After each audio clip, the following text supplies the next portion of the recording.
Show, Peter G Show. Divorced dad, single dad, divorced dad, single dad. Peter G Show. There I am. Hey. Jesus. In a good way.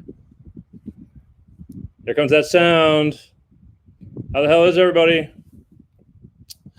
Let's take a minute to let everybody kind of come on down.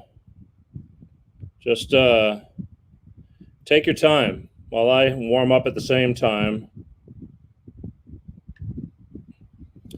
Great week once again, people. Where am I? There I am. Every place I go, there I am. How the hell is everybody? Very busy week once again. Turn up my earphones. That's what's going on. Busy week, but we once again plowed through it. Oh, there I am. I'm allowing myself to catch up. Hang on one second. Please stand by. It was a last-minute oh crap mode before we started. Just being honest. Things happen. And I'm watching my guest in the green room, but I can't see him. I know he's there, but the camera's not on. It's going to be a great show tonight, too, by the way. Speaking of guests. Hopefully. Hopefully, because I can't see him. But that could be okay. There we go. All right. Just trying to keep up with the Joneses. Don't forget, people, if you're logging on, let me go to comments. Sorry, you think I'm new at this. Don't forget, if you want to make live comments, you need to be on YouTube. Subscribe to YouTube. It's free. You can watch the show live and comment live. If you're on LinkedIn, you can comment live. And if you're on the official Peter G Show page on Facebook, you can comment live. But if you're on the other Facebook pages, my personal pages and Peter G. Gisellas and Peter Gisellas and all that stuff, you can't comment live, and I won't hardly see it. I tried to, but the odds are I won't. But I'm glad you're around. I'm glad everybody's making it. And that's why we're here. But anyway, tonight's going to be a great show. Tonight, gambling addiction. Real quick. All bets are off. I got Arnie Wexler, co-author of All Bets Are Off, going to be on tonight. It's a fascinating story. I never really thought about it, but addiction is addiction. It destroys in the same facets of drug addiction, and I don't know about sex addiction, but I guess I could too. I don't know. I've never really thought about it that way, but it's addiction, and we're going to get into that with him. He writes a tell-all story personally about his life and how he's turned it around for decades now to help others nationally. So it's a big deal.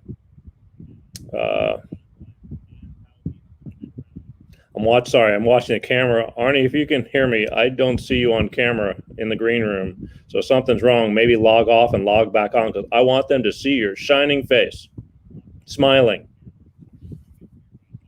But anyway, so that was last week. Hey, last week, I don't know if you caught the show. We had TikTok sensation, My Dad 317.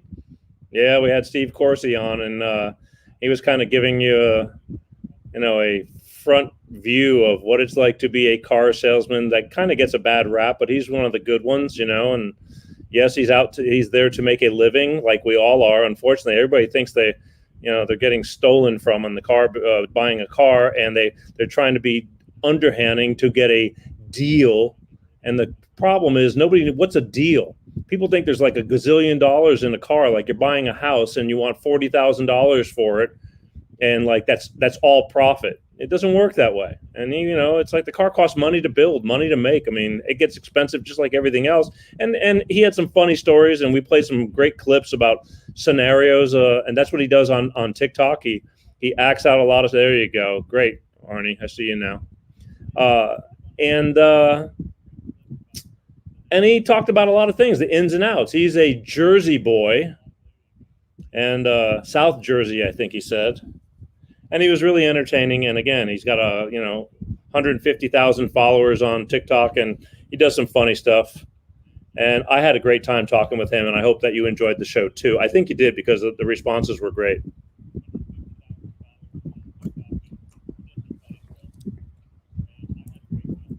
Next week, it's the end of the month already. Can you believe that?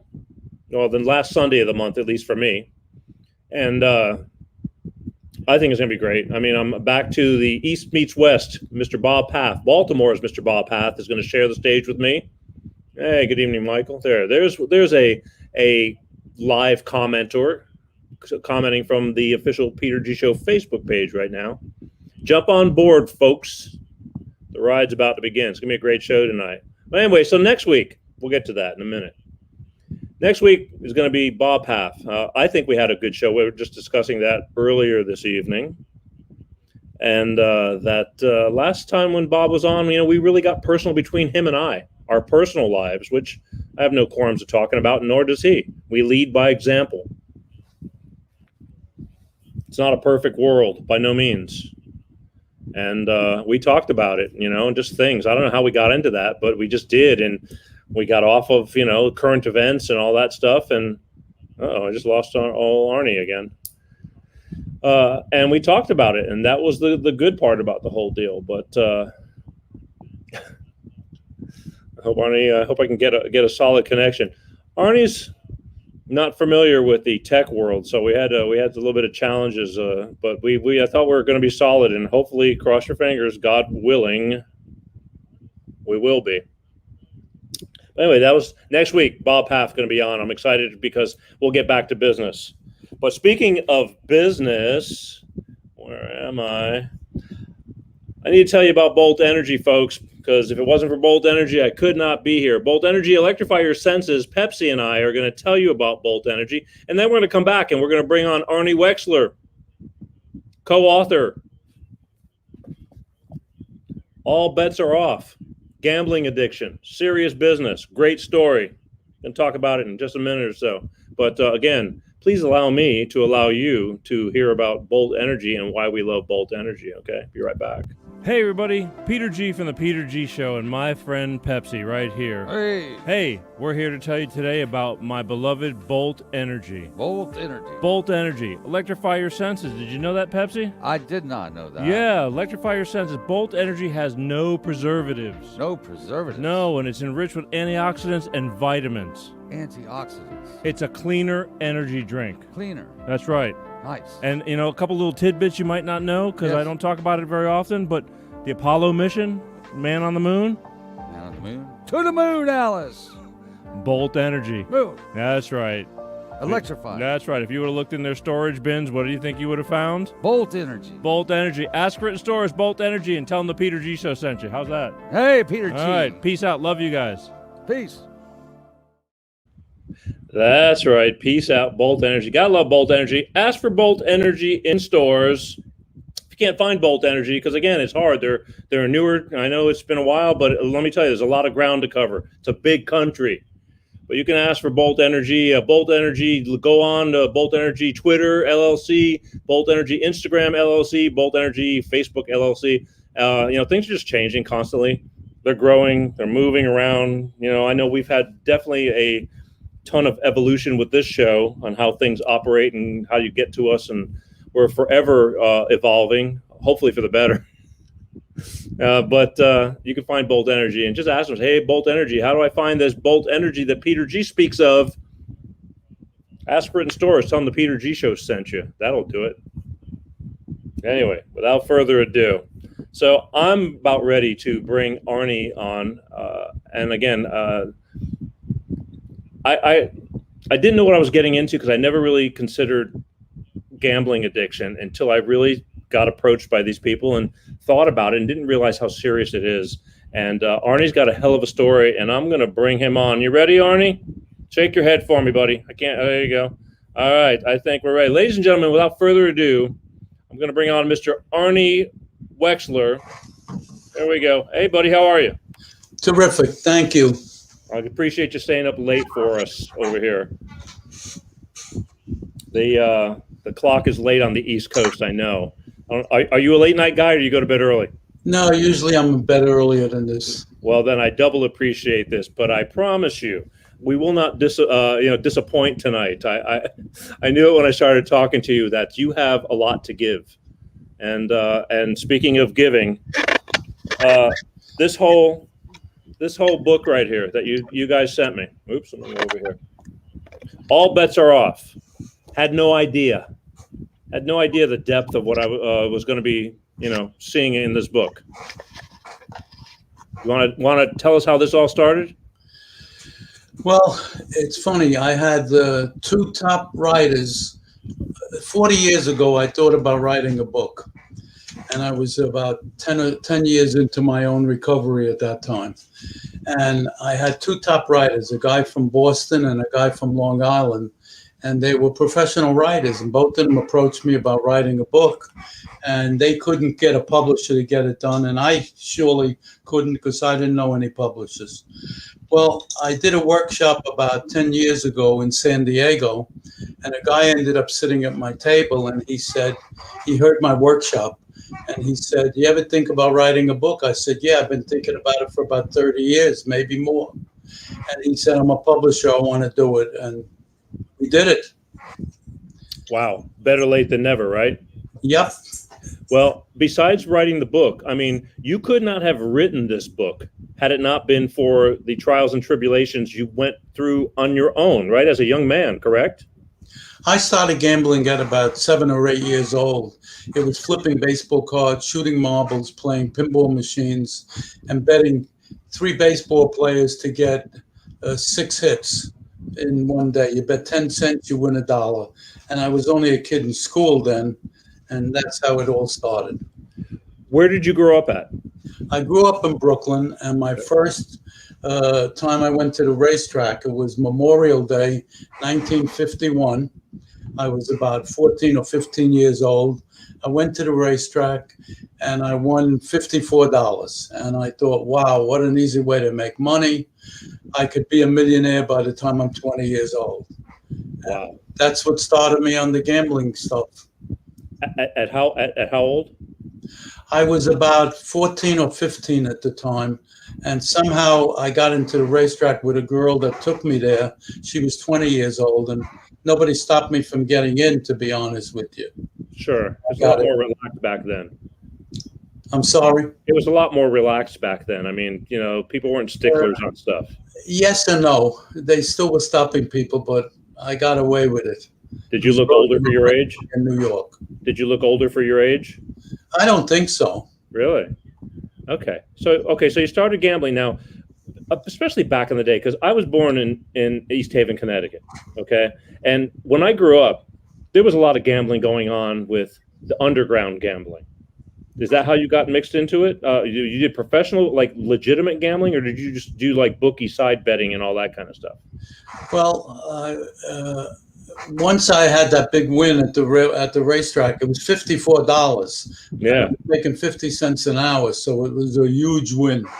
Sure. And by the time I was 17, I was bookmaking. I was involved with a bookmaker. I was working his phones for him when I was 17 or 18 years old, and I was gambling pretty good. I was working in the garment business. I was stealing already to support my gambling addiction at age 17 or 18 years old. Because you were supporting it because you were losing more than you were making, correct? Absolutely. Wow. Now, you were still a single man back then? I was a single man. I went out with 2 girls in my life before I met my wife. I took them both to the racetrack, and I lost both times. So I got in my sick mind that the girls were bad luck, and I didn't go out with any more girls until I met my wife. I was 21. She was 16. Our first date when she was 16, and when she was 18 and I was 23, we got married. Wow. And that's an interesting story in itself, because I thought, wow, let me go. Well, our first date was to a movie, a drive-in theater. up in the Catskill Mountains in New York City, in New York State.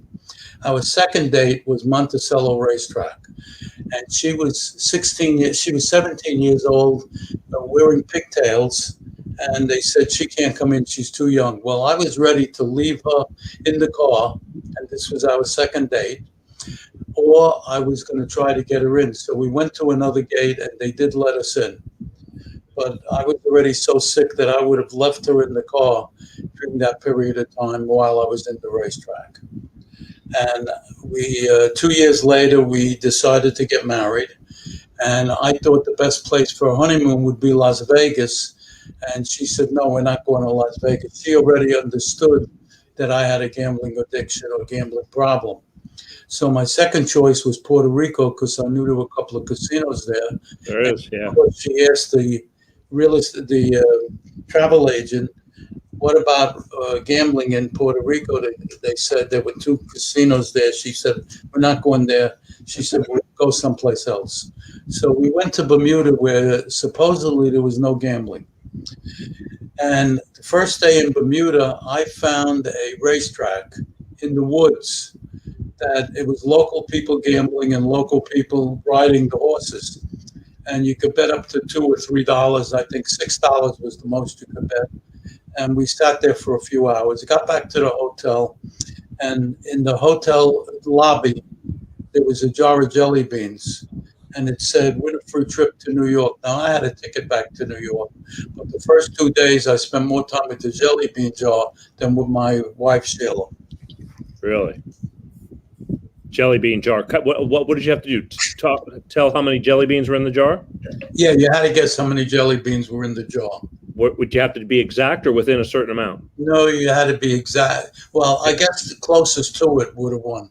So what happened was we got friendly with another couple, and he ended up winning the jelly bean jar. Really? Yeah. How do you wait, hang on. Because this is beyond gambling. This is like crazy stuff. This is like how many hairs are on a head of you know what I mean? How do you figure jelly beans in a jar? What was your theory? I don't know. I really don't know. I put in a lot of entries into this jar. I was trying to guess. I was counting how many in a line and how big it was. I was turning it upside down. I weighed it, all kinds of crazy stuff, trying to figure out how many was in there. But I did a lot of gambling like that. We went to lunch with a few people, and we would flip for lunch. Who would pay for everybody's lunch? Everything became a gambling event to me. I started buying lottery tickets. I started playing numbers. But everything became, we went to Las Vegas nights in churches and in synagogues. We did all kinds of crazy stuff having to do with gambling. Because when you think about it, I mean, it's pretty serious stuff. I mean, you're obviously getting in deep, and that when you're saying that everything is about gambling, you see something on the wall, you're going to figure out how to gamble on it, that kind of a thing. But and you're not, so you're losing your ass. I mean, obviously, Las Vegas was not built on winners, or Jersey or Atlantic City, things like that. And you're losing more than you're making, correct? Correct. Okay, and you're continuing to do it, and you're getting married, and your new wife / girlfriend at the time is very onto your problem at this point, and still dealing with you. How did that all you're still married to her, right? We're married 60 years, last month. She should have been on the show. Where the hell is she? Go get her. No, she's sleeping. She's going to have to get. If you read the book, you'll see what she wrote, and you know the stuff that she wrote. I know she co-wrote, and then we're going to talk about that. But I'm trying to get a few tidbits out of you over here. You know, we got to chum the waters, so to speak. Sure. And we'll get to that. But the thing is, okay. So did you get mixed? Because look, when I was growing up as a kid, I too was betting on basketball games when I was 13, 14, just going into high school. A friend of mine's uncle was a bookie. And I was into basketball, but I was terrible at it because there was, you had cushion. They had to win by so many points and things like that. And that's how I was losing. But I lost my ass for quite a while. Now I was making a living at a younger age. I was working, but I lost my ass. But I never got hooked into it, thank God, because I just did it. But I stopped as after you lose so much, it's like I don't know. I just took my losses and tucked my tail between my legs and gave up. But you just kept on going. Why? Well, what happens is you go on a winning streak. All of a sudden, you win. You go to the racetrack 2 times in a row, and you're winning 2 times. And you think, "Wow, now it's going to turn around. Things are going to be different." You're betting 10 baseball games a day, and you go on a hot streak, or you're betting a few basketball games or hockey. Or, in fact, I'll tell you a story about hockey. I only bet one hockey game in my life. And I went to a hockey game. I took my son there, and I wanted to bet on the game because I always had to have action on something. And the bookmaker said, "You bet by goals." I didn't know what the hell he was talking about, and I made a bet on the hockey game. And I did the same thing with a lot of things over the years. When American Football League came in, I started betting on American Football League. Bookmaker said, "I don't have American Football League." I made the line and lost the games. So, gambling, when you're a compulsive gambler, anything that's available, you're going to do. Wow. Okay. So, and yet there's some gamblers that, quote, think they're professional gamblers, and they'll only bet one event. They'll only bet Super Bowl. They'll only bet basketball. They'll only bet baseball. They'll only bet horses. But I gambled on everything. apparently so, and then some. Sure. So, again, I was telling people prior to you coming on, I never really considered gambling addiction. I mean, not that it doesn't exist, and not that it kind of just wasn't coming across my table to consider it. It's just as serious as any drug addiction or any kind of addiction. I mean, it destroys lives, correct? No question. I've dealt with some professional athletes over the years. I've dealt with politicians, big-time politicians. I've dealt with, Chet Forte is dead. I dealt with, Chet came to me for help. Art Schlichter came to me for help. He was a quarterback in the NFL. So I've dealt with some very interesting people over the years who had a gambling addiction. How about Pete Rose? Did he come to see you? Pete Rose, I connected a guy in Gamblers Anonymous in Cincinnati with Pete Rose, and he's dead at this point. This guy I connected him with, and he took Pete Rose to a Gamblers Anonymous meeting in Cincinnati. I'm aware of that. Wow. But there was an article in the Orlando Sentinel that I talked about gambling addiction like I'm doing now, and Pete Rose said, "It's BS." The gambling addiction is BS? Yeah. It doesn't exist? Like, that's just a fallacy? Yeah, it wasn't him. He doesn't have the problem. Oh, well, denial. So denial is one of the signs of these things, correct? Oh, yeah, that's for sure. I heard stories when Pete Rose played for the Philadelphia team. He was in Atlantic City when they played night games. Every day he was in Atlantic City, and he got there to play at night. Wow. That's fascinating, because the thing is, I can quit anytime I want, right? I said that all the time. My wife woke me up one time, and it was a David Susskind show, and it was he was on like 11 or 12 o'clock at night in New York at that time, and this was before I got help for my gambling addiction. And she said, "Look, those people are just like you." I said, "No, I could stop anytime I want." Yeah, that's that. I guess that's like the age-old cliche, right? That's probably one of the biggest lies to themselves. But you believe it. You really believe it. All of a sudden, I'm in a losing streak, and now I'm going to the racetrack, and I decided I'm going to bet only number 1. Then the next day, I'm only going to bet number 8.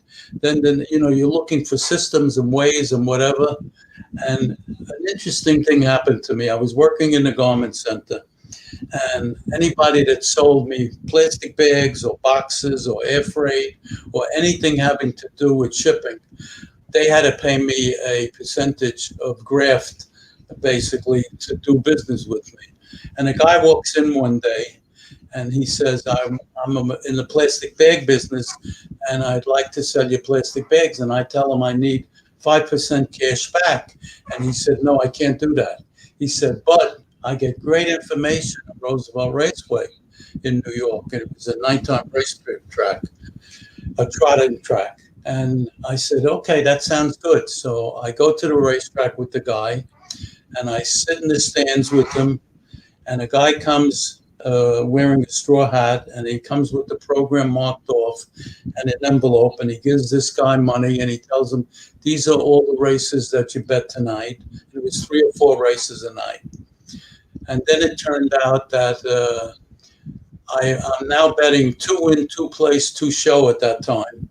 And I end up, within a month, I got about $1,000 in the bank, because this guy is coming up with all kinds of winners.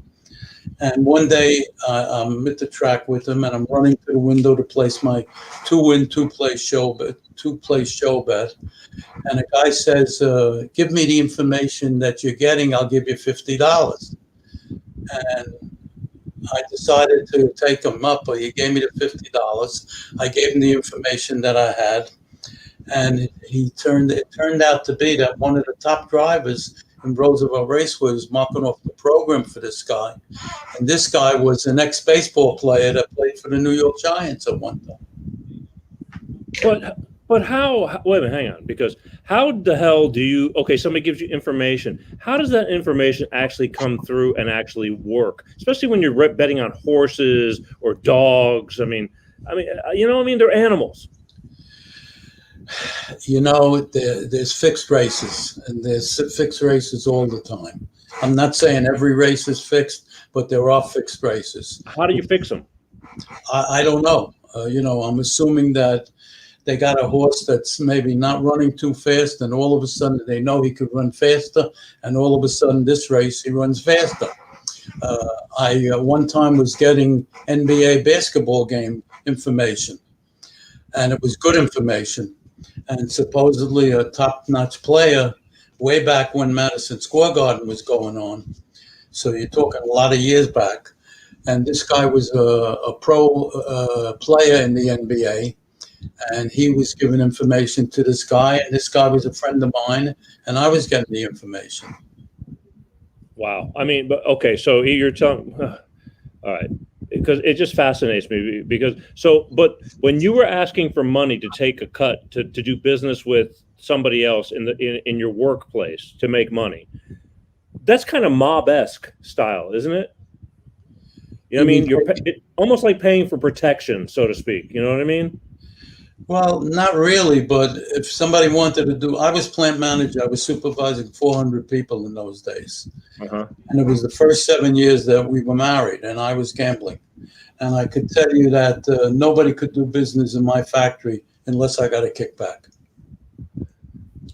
Again, old school. I mean, I know that stuff still kind of goes on, but it's not as heavy. I just remember those days. I mean, growing up as a kid, I grew up around a lot of Italians and stuff like that, neighborhoods, and the whole East Coast is formed with neighborhoods and where you grow up and you hang out with people, and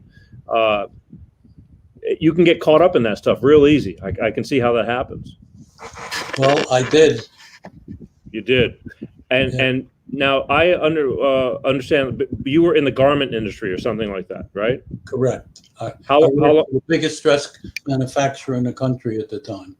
And you were going down so badly that you started embezzling money from the business to pay for your habit, correct? I was in charge of selling dresses to people that would come into the factory and buy dresses. And they could be retail stores or just people coming in to buy personally for themselves. And a lot of it went in my pocket rather than the company's pocket, yes. Because you were losing a lot, and you just weren't cutting it with the money that you were making for working, correct? Correct. And were you married during this time, or this is prior to you getting married? I was married for 7 years before I stopped gambling. When I stopped gambling, I owed 42 people, relatives, friends, business people, banks, finance companies. Thank God there were no credit cards at those days. Right. If there were credit cards in those days, I probably would be in jail. Wow. And so you've been married almost 60 years now, correct? And you were addicted for what, 7, 8 years? First 7 years of our marriage, I was compulsive gamble active. Okay. True story. You're in bed with your wife and you're listening to the game while you're in bed with your wife? Well, it's just got to ask. It's an interesting story also. Good. My wife, my wife once in a while wanted to have sex, and I could care less. If I lost, I didn't care, and if I won, I was happy. I also didn't care. So this one time she's bothering me, and I decide, okay, I'll make her happy. And the transistor radios just came out a little before this, and I had a little transistor radio, and under the pillow, we're having sex, and I'm listening to the ball game that I have a bet on.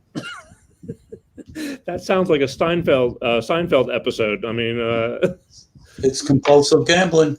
Wow. Okay, so you're in this, and 7-8 years. What was the last straw? You mentioned it, but I mean, how do you turn it off? Well, the last thing that happened was a guy came to work in my place, and I heard he was a millionaire. So I thought I set this guy up, and I was going to ask him to bail me out. I owed 3 years annual salary at the time. And I went to him and I said, Jerry, I need, and he said, yeah, you need to get help for your gambling addiction.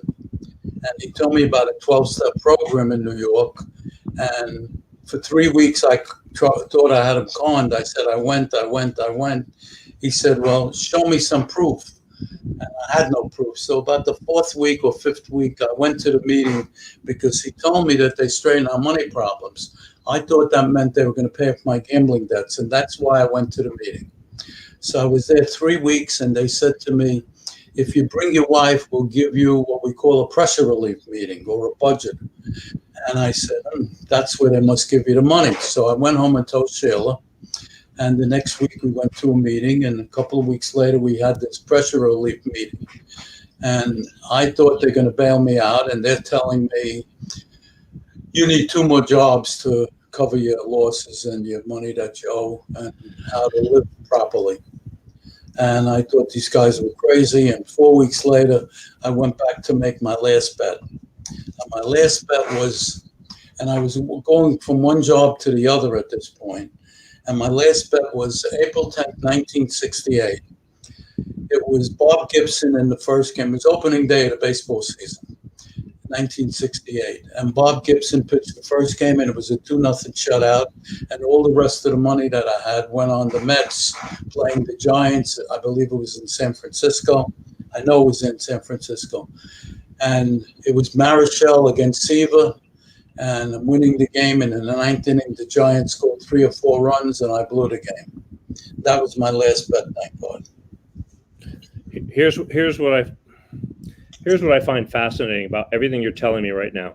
You remember the dates of all these situations in your life. I mean, from success to failure to change in your life, the day your life turned around, the day your life went to hell. I mean, this is, that's a lot of time. This is 2021. You're gambling. It seems like, you've been straight or not straight. We're looking at 53 years ago.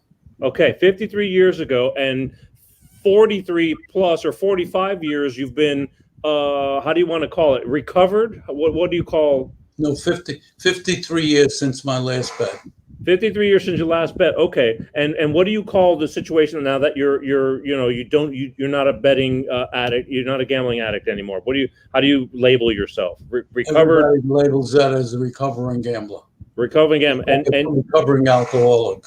Does it ever, well, then it's kind of the same. Does it ever end? I mean, do you ever feel the need anymore? How do you stop? The first couple of years, I would have all kinds of dreams. Every couple of months, every couple of weeks, I'd have dreams that I was gambling. And I'd wake up in a sweat and sometimes crying, believing that I did gamble and blow it. And that went on for maybe the first 10 years of my recovery. Wow. And it was a struggle the whole time, I would imagine. You just can't go cold turkey. This is a mind addiction. Yeah. In those days when you were in the garment industry, you got caught embezzling, correct, from your company? I got caught a few times. One time, my boss came over to me. He said, and I know you're stealing money or you're stealing dresses or something's going on. He said, and we're going to catch you. And when we catch you, we're going to prosecute you. And 2 days later, I was doing the same thing again. Wow. And the addiction owned me. I had to get money to keep gambling. how did you finally get caught, and did they prosecute you? No, they didn't. Really? Were you kind of friends with them? I share another thing with you. I was probably 16 or 17 or 18 years old, and I'm working part-time in a garment center, and somebody tells me about the stock market, and I end up, my boss was a big stock buyer, and he takes me to the brokerage house, and I'm sitting there, and I see this garbage pail, and it has something called Pink Sheets in it. And Pink Sheets was the over-the-counter market in those days that was made from from broker to telephone to broker to telephone. Nothing electronic and nothing on, on the phone it was done. So I figured out these Pink Sheets, how they work. And I would buy a stock. I'd buy $200 worth of a stock that was $20, that was $2 a share. And I'd start calling the broker in a couple of days, different brokers, to be like 5 or 6 brokers that would be making the market. And I would call and say, I'm for so-and-so, I'm different brokerage companies, and I'd pump up the stock. I want to buy 100 shares. I want to buy 1,000 shares. I want to buy 2,000 shares. And in a day, the stock would go from $2 to $7 or $8 or $10, and I would sell it. And I kept that going for a couple of years too. And there was no internet and there was no computers in those days. If you tried to do that today, you'd probably be in jail very quickly. And that got me a lot of money over the years to keep my gambling going also. Wow. You're right. I mean, and that stuff has recently, I mean, there's been some the things like that have gone on, and sure. And now, and it still goes on, and it made the news, and I can't remember, and they were bitching about, overtaking some stock. And the other thing was, I worked with a lot of people, and at the end of the workday, we would go outside and shoot crap in the hallway before we went home. Yeah. Or when I ended up working for one company and they moved to New Jersey, I started a crap game. I had a little room in the factory that was a private room that I had closed, and I have people that gambled with me. We would play cards most of the day, and my assistant would be running the factory for me. Wow. So, you obviously had it down in your own way, even though it was taking you down. You just were relentless. You'd keep looking for another way to try to do it. Anything and everything to support my gambling addiction. Yeah. Wow. That, to me, that's gamble just like any drug addict needed to stick a needle in their arm. A needle in their arm, or snorting the carpet trying to find, crumbs on the floor. No doubt. Okay. So here's the thing. You survived. I mean, we're here talking, and it's decades later. When you finally survived, now I know that a lot of recovered addicts end up becoming counselors and things like that, because you have to live it to really understand it. But you took it beyond just being a counselor. I mean, you've been doing this your whole life, right? From age 30 on, yes. So, okay, so tell everybody from that point when are you religious by any chance? Just asking. Religious? Yes. I would say I'm spiritual. Okay, because I mean, a lot of people, when you go to these programs. Let me go back and share a story, as long as you say that. Sure. My grandmother would have been a rabbi if they allowed women rabbis in those days. So she sent me to Hebrew school for my bar mitzvah when I was 8 years old. And I would see the rabbi. She would give me $8 a week to give the rabbi. It was $2 a day for lessons, because we only did Monday to Thursday. And after a couple of months, I decided I could keep that $8 if I didn't go see him for the whole week.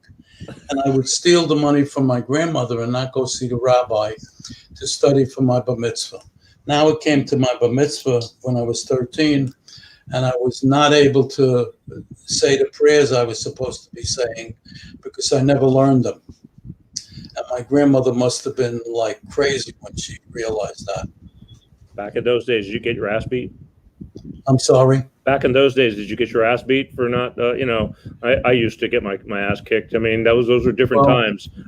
They, if you were bad in those days, they would come at night when you were sleeping. My grandmother Get hit by the shoe? and they have like a brush, and they prick you on the back or the behind. Yeah. Yeah. Something, spatula, shoe, belt, whatever.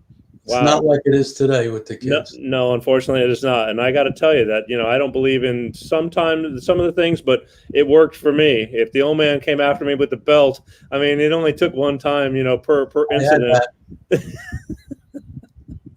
Wow. I feel like I can keep asking you different questions in different areas, and there's something going on because it's all about how you handle this. So about the religion thing. Only reason I asked about religion is because it seems to me like with a lot of the AA groups and things like that, they try to give you some spirituality. You got to have some accountability. Am I correct, or does that not make sense? What do you mean by that? Accountability. I don't know. Just being responsible for yourself and being, I don't know, mindful grateful, blessed. Yeah, exactly. And the only people, I've been around 12-step program for 53 years. I can tell you the only people that I've ever seen stay in recovery are the people that stick their hand out to help other people. Really? Otherwise, they fade away. They're gone. So you have to be either dedicated to the fact that you're so grateful what you did that you feel the calling to help others, or you fall off the. I mean, I'm sure there's. I know AA people that are okay, and they and they're grateful with that, and they don't have they moved on. But I guess everybody's got a different level of weakness and strengths. Well, when you say move on, you mean they stop coming to meetings? Right, stop coming to meetings, and they've got that now. They've got it. I have never seen a guy come back to a 12-step meeting for gambling in better shape than he left or she left. You think so? You're saying the minute you stop the meetings, you're falling backwards again? It's been my experience, yes. Wow. With gambling, I don't know about alcohol or drugs. Although my wife ran, you're going to laugh. My wife ran a drug and alcohol treatment center in New Jersey for 15 years.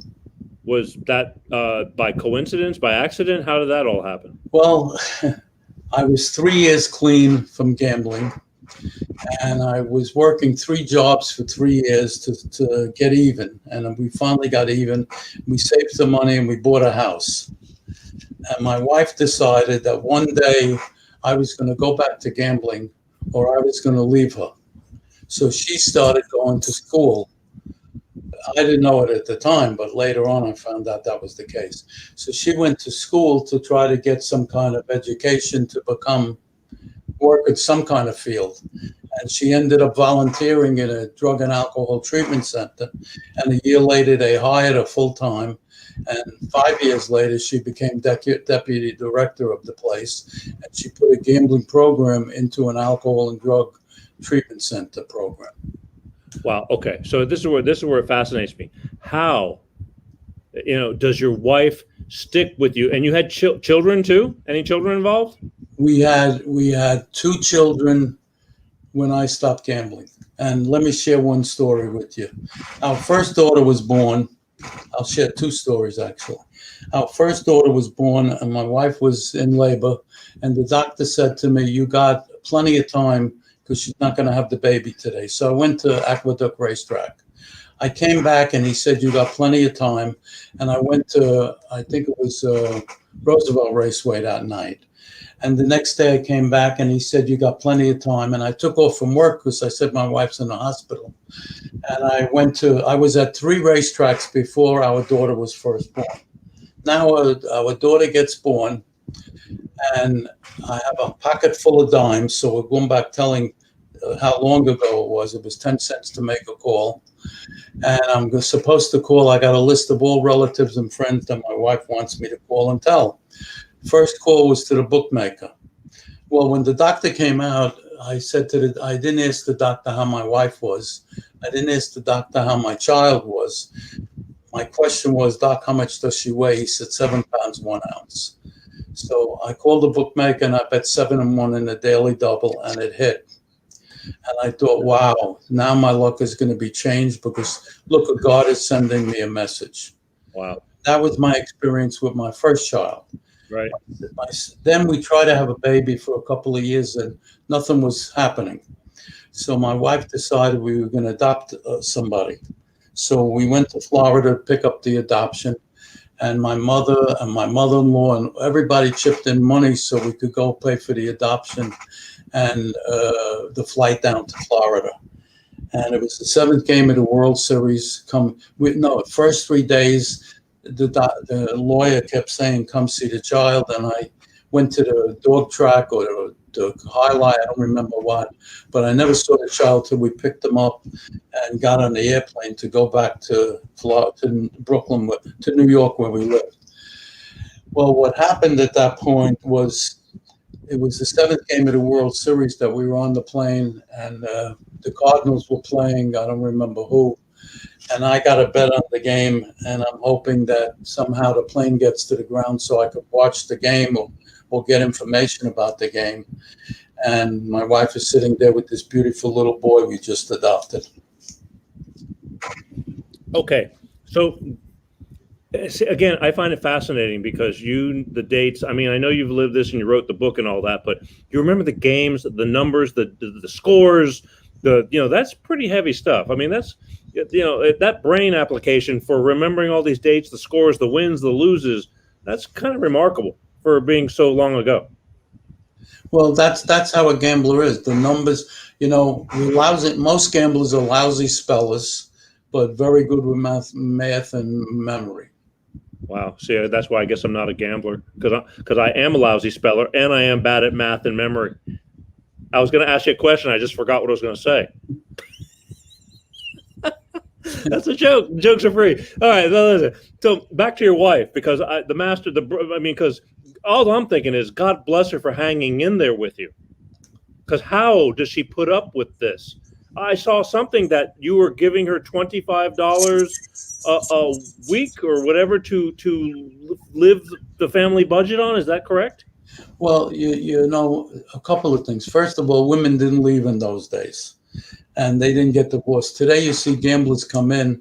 You see a lot of these female wives leaving or divorcing their husbands. In those days, you didn't see that. And the same thing, you hardly saw female gamblers coming for help. Today, about 40 to 50% of the people seeking help are female gamblers. Okay, so you come home and it's like Raging Bull, the movie Raging Bull. It's like, go in the other room and make me a sandwich. Okay. So I was working in New Jersey as a plant manager, and we lived in Queens, New York, and it was about an hour ride back and forth to work. Yeah. So I'd leave work, I'd come home. The first couple of years, I'd come home, and I wanted to get out to the racetrack or to a card game I was going to.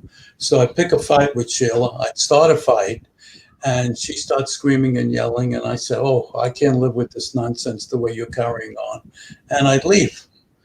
And then the last couple of years, I'd never came home. I'd call her on there were payphones in those days. Right. Call her from a payphone, and I'd have the fight on the payphone. And it saved me a lot of energy. I didn't have to come home. I went right to the gambling. And most of the time, she thought I was working late because every time that I wanted to go to the track, and I would go 2-3 times a week in those days, I would tell her I'm working late in the factory. There was one case, she was pregnant, and she called me up and she said she thinks she needs to go to the hospital. It was about 11 o'clock in the morning. It was a Saturday.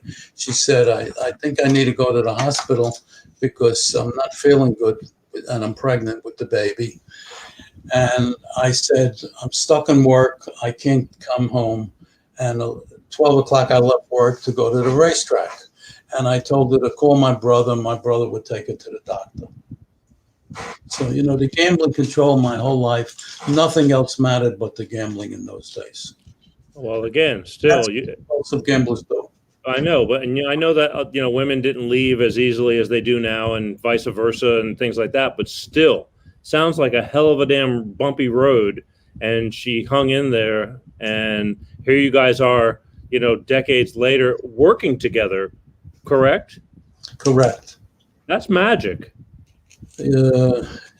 I saw something the other day that said 40% of people, no, it said 25% of people reach marriage 60 years. So that's a miracle in itself. But the first 7 years were hell to pay. It was, everything was a disaster.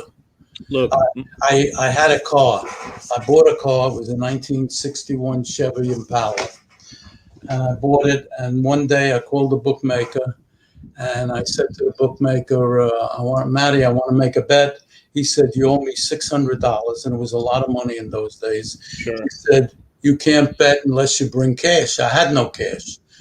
I sold my car for $600 to the upstairs neighbor who lived upstairs from me. And I brought the bookmaker to $600. That's, even back then, what did cars go for back then? $2,000? Yeah. I think I paid about $2,000 for the car. Right. Different times. Look, my parents were married about 62 years, but hell or high, they were like Fred and Ethel. They were at each other's throats many a times. And then I'm going, how the hell did you guys even get married, let alone stay married? But in the end, it all worked out. But to work with your wife, like people that own restaurants and stuff like that, family businesses, it's not easy going home to the same person and working with the same person. You got to love that person one way or another. You just don't do it because there's nothing else to do. Well, let me share how that happened. My wife went to work in the treatment center, and I got hired as the executive director of the New Jersey Council on Compulsive Gambling. That was 1986, October 1986. And in December, the first week in December 1991, I'm doing a seminar in Atlantic City on compulsive gambling. And I start to feel chest pains. No, pains in my arm. And I go to the hotel, and I was having lunch with a reporter from the Atlantic City Press, who's a friend of mine still now. And I said, I don't feel good. So I went back to the hotel and went back to sleep. And I woke up about 5 o'clock, and I had very bad pains in my arm. So I called Mr. Freddie, who was the hotel manager at the time, and he was a friend of mine, and he opened up the door from outside with I guess they have a key. And they took me to Atlantic City Medical Center, and I was there for a day and a half, and there was no room no rooms open. I was in a hall outside in a bed in the hallway. And I never called my wife because I didn't want her to know, and I thought I'd feel better and come home. So that was a Monday. So by Wednesday, it was too much already. And I called her and she came. And I got transferred to Morristown, New Jersey Hospital. A friend of mine was a doctor there. And I ended up having a angiogram done. And it was Friday the 13th. It was 10 o'clock in the morning. They took me upstairs. My wife was there. And while I was upstairs and they were doing what they had to do with my heart stopped and I had an out-of-body experience, and I was upstairs looking down. And I was also upstairs looking up. And that was December 13th. It was a Friday. And after that, I decided to quit my job. And Sheila was going to quit her job. And it took us about 2 years to go to therapy and figure it out, and finally left our jobs. And we decided we were going to do work together as far as treatment centers and people that need help and schools and all that kind of stuff. And we did that for about a year.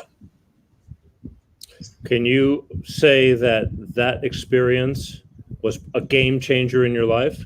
Absolutely. But here's the real game changer. I get a call from the executive vice president of the Trump casinos in Atlantic City. And he says, we're trying to get a casino in Detroit, and we need somebody to write us a responsible gaming program. And I said, no way I'm going to work for these people. And this went on for about 6 weeks. Every couple of days, he was calling me, begging me to come to work for them. And I kept saying no. And then one night I woke up, Sheila, and I had a dream. And the dream was that I was dreaming about Willie Sutton, who used to rob banks in New York. And when they asked Willie Sutton, why do you rob the banks? He says, that's where the money is. So I said to Sheila, where could we have the opportunity to help more compulsive gamblers than any place else? If we could work for a casino, then we'd be able to reach out to help gamblers who have a problem. And we ended up working for them. And we worked for them for about, 10 years maybe, until they went bankrupt. I saw somewhere that you were working with the casinos with dealers and things like that. Do you think that the people that work in the casinos, just because they have jobs dealing, are they compulsive gamblers? A good percentage of people that work in the industry are addicted gamblers. I'm not saying what the percentage is because I don't know, but every time we've done seminars with executives in the casino industry, because we've done seminars trying to get them to understand what compulsive gambling is and how to help somebody that has a problem or approaches them that they have a problem. And I've had vice presidents, I've had lawyers that work for casinos.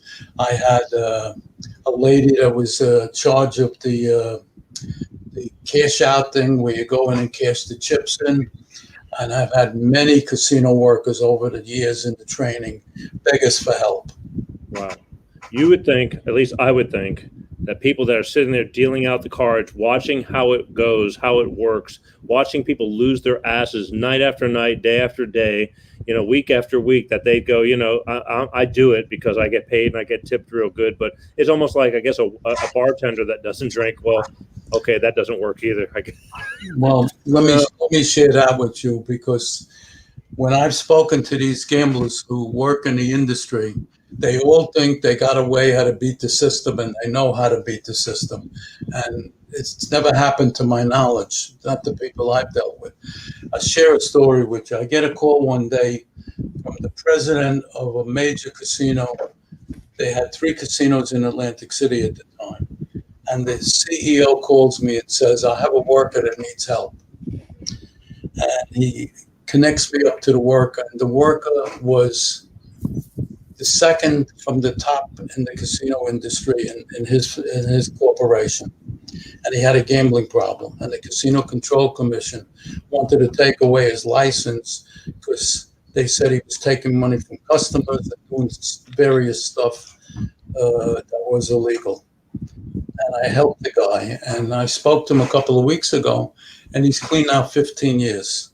He still works in the industry, but he's clean 15 years from gambling addiction and helps so many people you can't believe. Wow. Again, takes a lot of strength, and I guess you have to stay involved to everybody's holding everybody up, correct? What do you mean? Like everybody, you need to say, you say when you leave the programs, that's when you fall back off your feet and go back into, you're going backwards instead of forwards. You need to stay connected to keep that forever support, I guess. Yeah, that's been in my experience. Let me share a story with you. I had a guy that came for help, and he was a young guy married to a very pretty girl with 2 children. And he hung around for about 2 years, and then he left. And we hadn't seen him, and he moved from Florida to a western state, and he was working for a pharmaceutical company. And he started to work for them, and I didn't hear from him for a while. And then it turned out that everybody in that company got arrested for doing shenanigans with doctors, and this guy ended up in jail. And just a couple of weeks ago, he contacted me that his wife was divorcing him. Wow. See, I think in every business, there's angles that can be made on every business. I mean, doing something wrong. Yeah, it's crazy. But here's the thing. As I told you earlier when we were talking today, I didn't feel by any means that we are going to have a problem discussing this situation. I knew that, I mean, I get it. It's like you cannot live a lifetime and not have a lifetime worth to give. And obviously you're giving it to people that need it.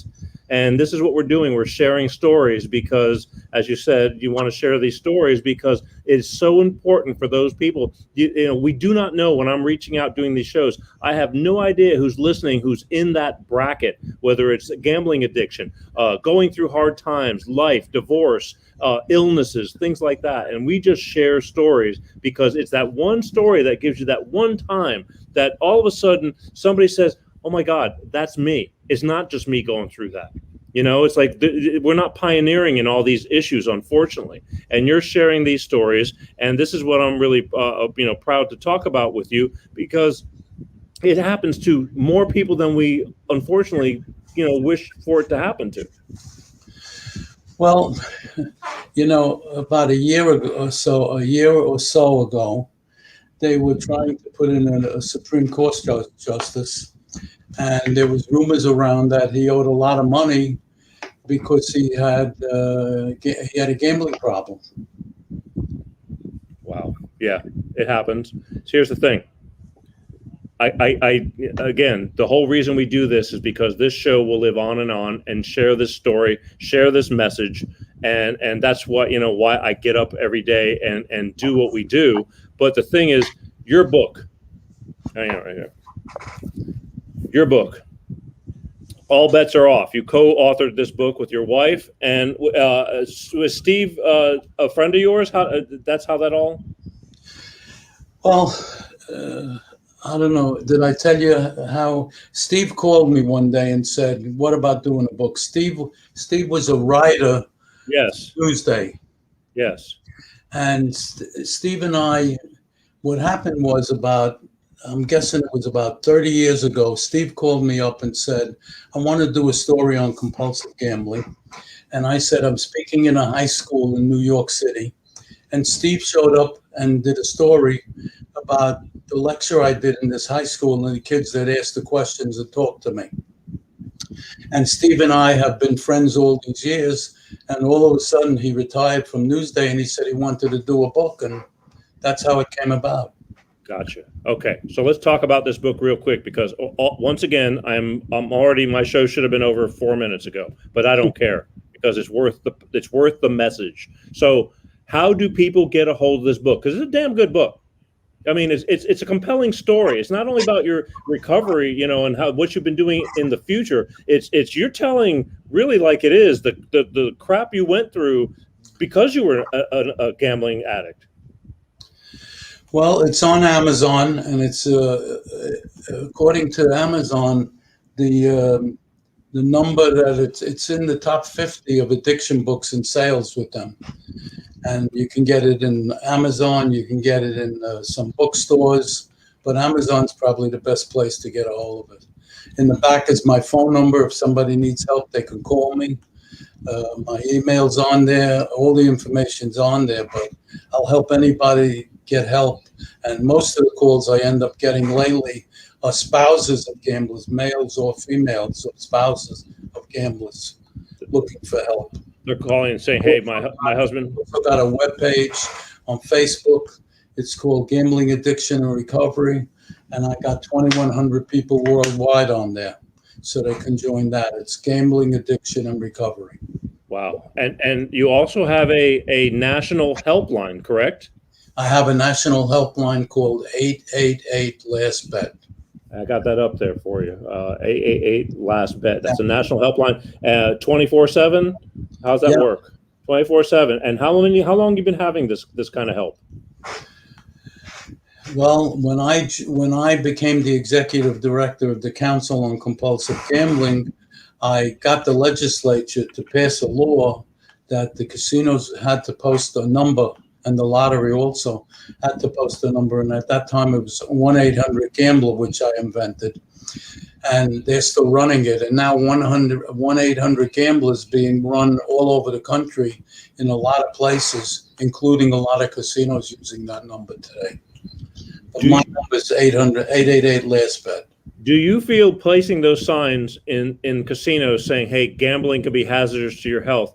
I feel it's like a cigarette on a cigarette carton saying, hey, if you smoke these, you could get cancer. Do you think that it even helps? Like, it's like, no shit, Sherlock. I mean, to me, it was like, of course, cancer you can have from smoking cigarettes. Do you feel that it has had any impact? You cannot believe how many thousands of calls have come from that number to the New Jersey Council on Compulsive Gambling. The number, yes, but so the number was associated with the signs in the casinos. Like, if you think you got a problem, really? Well, I convinced the legislature to post a sign. Chuck Hardwick was the Speaker of the Assembly, and he helped move that bill. And it basically said, if you or someone you know has a gambling problem, call 800-888 last bet. No, 800 gambler. I'm sorry. Okay, so now, but we got the 188 last bet, and that's your helpline for your organization personally, correct? Correct. Okay, so and most of the time, as you were saying, when people were calling these numbers in the casinos, it was probably other people saying, "Hey, my friend needs help, my husband needs help," or something like that. Absolutely.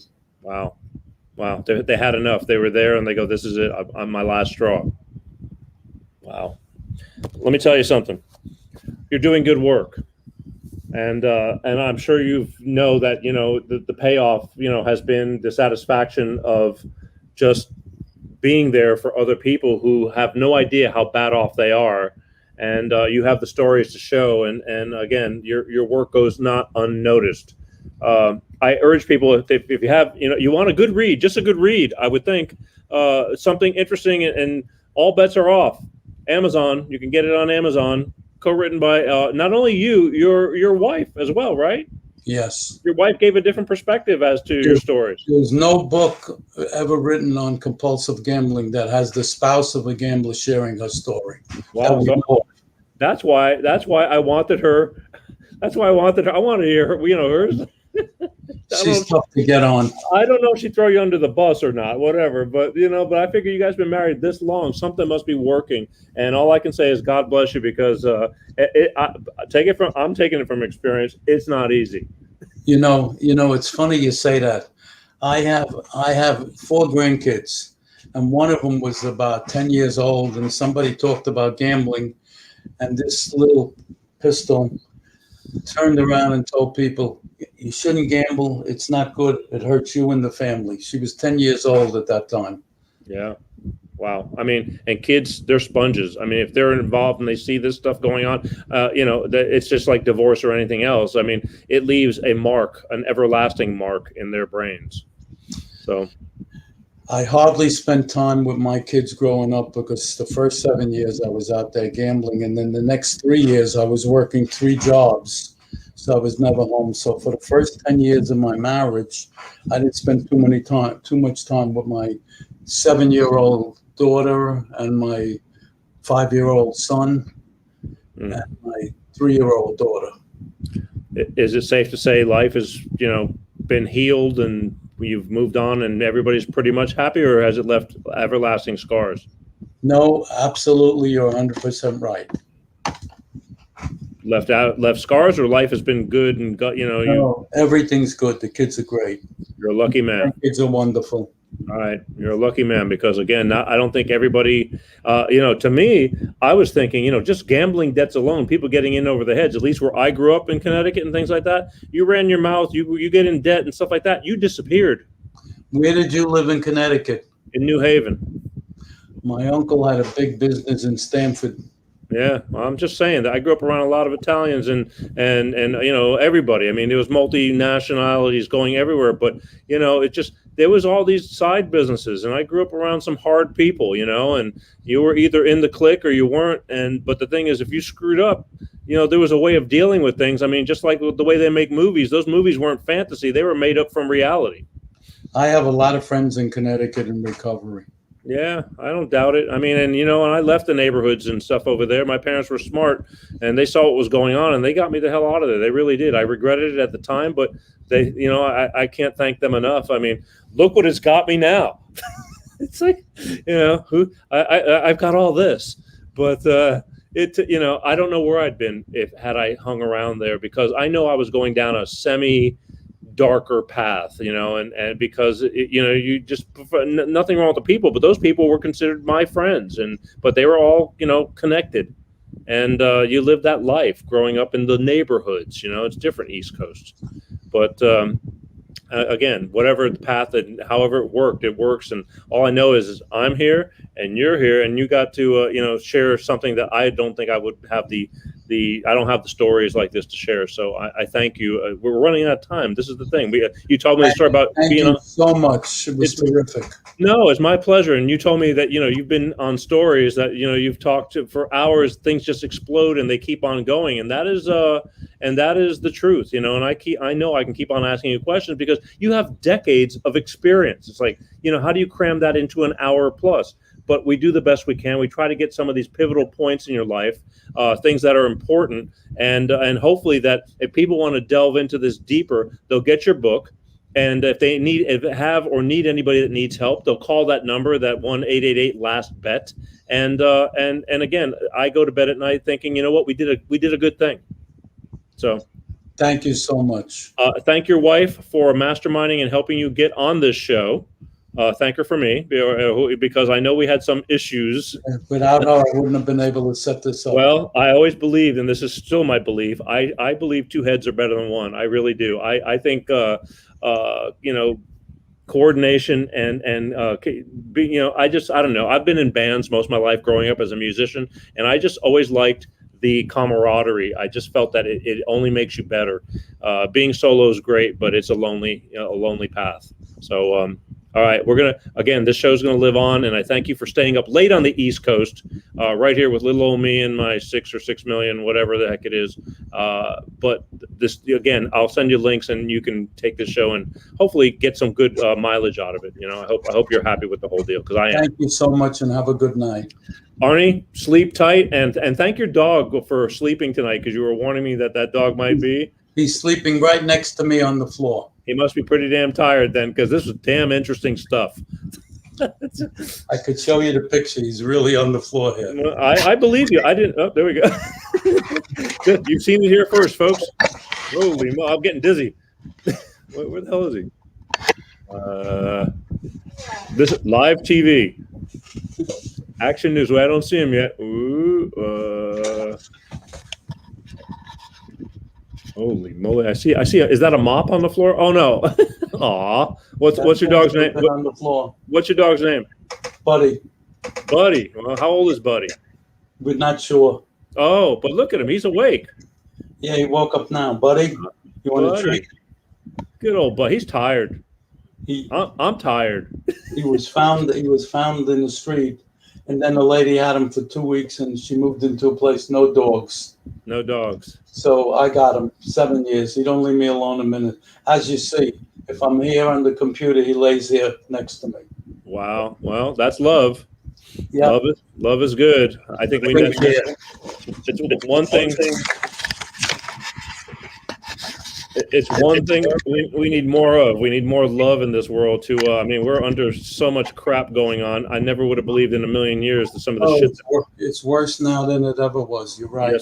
Yes. So, and I'll get into that next week when I get back to current events and issues. But I really wanted to touch base on this. Never have talked about gambling addiction, and it opened up my eyes to a whole different light. I just forgot. There's so many screwed up things in this world, and I just, you can pick and choose. But however the heck you came into my life and this show's life, again, I thank you, and we'll just go from here. And if there's anything ever I can do for you, please don't hesitate to ask me, because I appreciate you taking the time. I know that life is busy and you don't have to do so this. Much. It's all good. And again, thank your wife for me. All right? Even if we could help one person because of your show, that's it. I look at it the exact same way, because that's why we get up in the morning. At least for me, and I'm sure you've dedicated your life, and that's what it's all about, because life is for the living. So let's keep going. All right. I'll let you know if anybody gets in contact with me. There you go. There you go. All right. Thank you very much. I love you. I'll see you later. All right. Bye-bye. Wow. Right?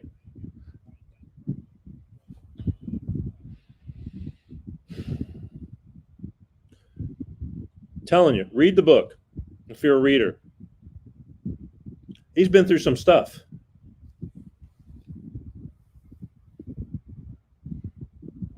Who knew?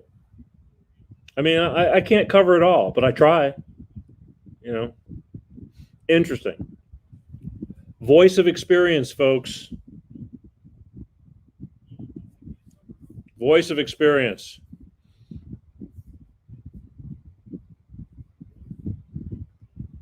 I want to thank Arnie Wexler for coming on the show tonight and talking about gambling addiction.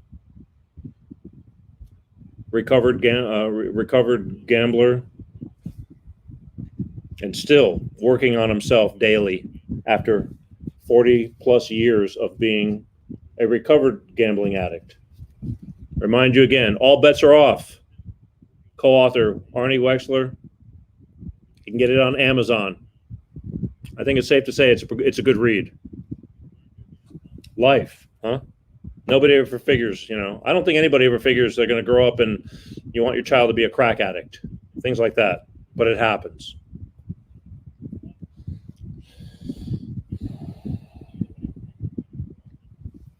Next week, I want to remind you, next week, East meets West. Baltimore's own Mr. Bob Half going to join us again. I knew this was going to be a quick month, but next week I'm going to get back on with Bob, and we're going to talk about, I don't know what we're going to talk about, but I know a lot happens within the course of a month between him and myself, and we talk about what we feel is necessary to bring to the forefront, bring to the table, and that's what we do. So next week, I don't want you to miss it. Another episode last Sunday of the month, East meets West, Baltimore's own Mr. Bob Paff, who's been going through some stuff when it comes to social media and things like that. We talked about it last time, but it's still going on. So I know it's driving him a little bit nuts. And sorry, I'm trying to read it. I can walk and chew gum. Yeah. But Bob Half next Sunday. I'm looking forward to it because I always do, because I just never know what I'm going to get. I just kind of throw a few things out there to him, and then I get his motor revved up, and then before you know it, he's raring to go, and I get him on it. Oh, by the way, if those of you who watch this show, just like Arnie Wexler, who came to us about recovering drug addiction, gambling addicts, those of you who have something of worth and you feel you want to bring forth to this show, all you got to do is contact us. info@petergshow.com. Tell me what you want to talk about. Tell me what you think is important. Believe me, I promise you, sometimes the things that you think aren't important are things that are most relatable. So you never know who's sharing the same problems or issues that you may be, or a friend of yours, or your wife, your cousin, your spouse. I think it's important. So that's why I reach out to you, the people, because if it wasn't for you, the people, we wouldn't be doing this. And the reason I continue to do this is because I see what happens after these shows are on and keep living on in the archives, in YouTubes and Facebooks and things like that. I watch Facebook religiously, constantly watching people pass away, sadly, too young, from either illnesses, accidents, stupidity. I mean, just things like that, heartbreaking stuff, and we have to talk about this stuff. It's all about educating the mind, sharing these stories. And for those people who have nobody to talk to realize that, sometimes watching a little old show like this, it is relatable, and to tell you that you're not alone. I myself learned these things. Next week, Bob Paff, East meets West, Mr. Bob Paff, Baltimore's Bob Paff, talking about life.